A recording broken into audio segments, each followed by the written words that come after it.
Other than its crazy story, some lovable and other detestable characters, battle royale style scenes, and purely aesthetically pleasing shots, one of the best things about Squid Game is the use of foreshadowing. While the leader's true identity and the games themselves are also foreshadowed, the best use of foreshadowing is arguably the fact that every major character's death is subtly referenced early on. In this video, we'll take a look at how every player's death was hinted at and all the brilliant attention to detail in the show. Let's go. Oh, spoiler warning, there will be heavy Squid Game spoilers in this video, so you've been warned. Although this was her first ever acting job, Ho Yun-young absolutely crushed it as the North Korean defector and badass Kang Sa-byeok, stealing many people's hearts and replacing Keanu Reeves as the internet's beau. Sae-byeok was one of the strongest characters on the show, and there's a big chance that she could have won the whole thing if she had not been impaled by the rogue shard of glass after the bridge blew up. Oh, and then she was murdered by Cho Sang-woo, who cut her throat as she lay in her weakened state. However, her fate was actually foreshadowed in episode 2 of the show, after the contestants temporarily leave the games. In the episode, Sae-byeok pulls out a knife, holds it to a man's throat, and then threatens to cut it open, which, as we mentioned, is how she died at the hands of Cho Sang-woo.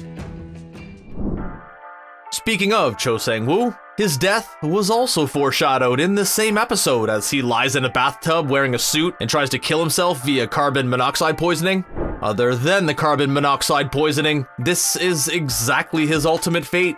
After losing the final contest against Gi-hun, his former friend turned rival tries to convince Sang-woo to agree to end the game so the two can leave and walk out together. However, Sang-woo turns him down and instead apologizes to Gi-hun before turning the knife on himself, ultimately committing suicide while wearing a drenched suit.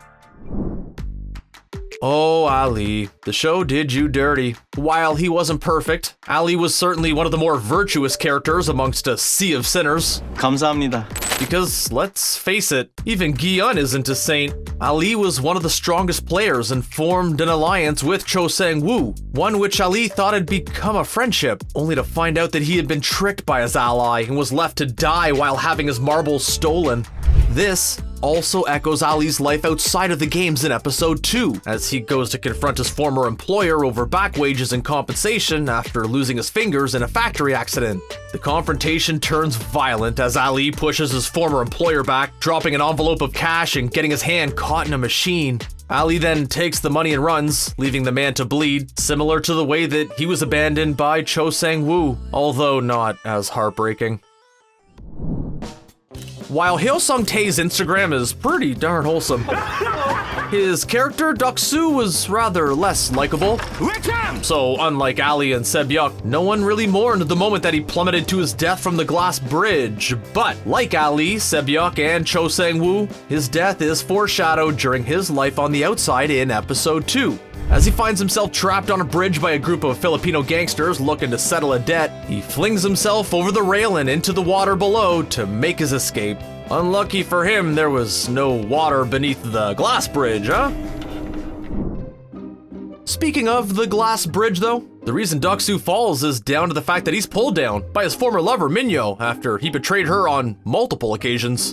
While Mi-nyeo was for the most part a scammer who liked to talk her way out of and into situations, she was apparently true to her word when she told Deok-su that she would kill him if he ever betrayed her. Another more subtle reference to a character's death is ultimately Oh-il-nam. Oh-il-nam had seemingly died after the marble game, but as we really should know by now, we can never trust a death when it's off camera, and it was later revealed that Oh-il-nam survived and was actually the grand architect behind the games. Oh-il-nam eventually dies for real in the season finale after passing away due to his brain tumor as he speaks to Gi-hun for the last time. The very first time we meet Oh-il-nam is in the first episode, where he tells Gi-hun he joined the games due to a brain tumor which was killing him, but given how violent the games are, not many would have expected that would be in fact the thing to kill him. One of the saddest and most melancholy moments in the show is when in the finale, Gi-hun returns home to find out that his mother had died.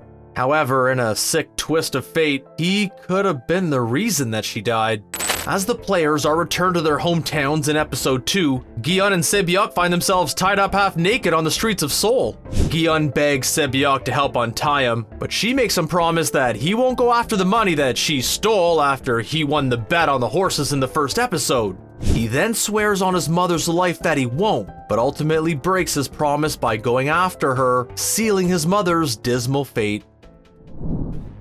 Now, unless I'm mistaken, one character's death who was not foreshadowed was that of undercover policeman Jun-ho. The last time we saw the character, he was shot by his brother, who just happens to be the front man, and then fell off of a cliff. But with season 2 likely, and with his death possibly never foreshadowed, maybe he made it out alive and will return to finish what he started? I guess we'll just have to wait and see. And finally, while Gi-hun doesn't die, the fact that he picks the umbrella during the honeycomb game is subliminally teased in episode 2.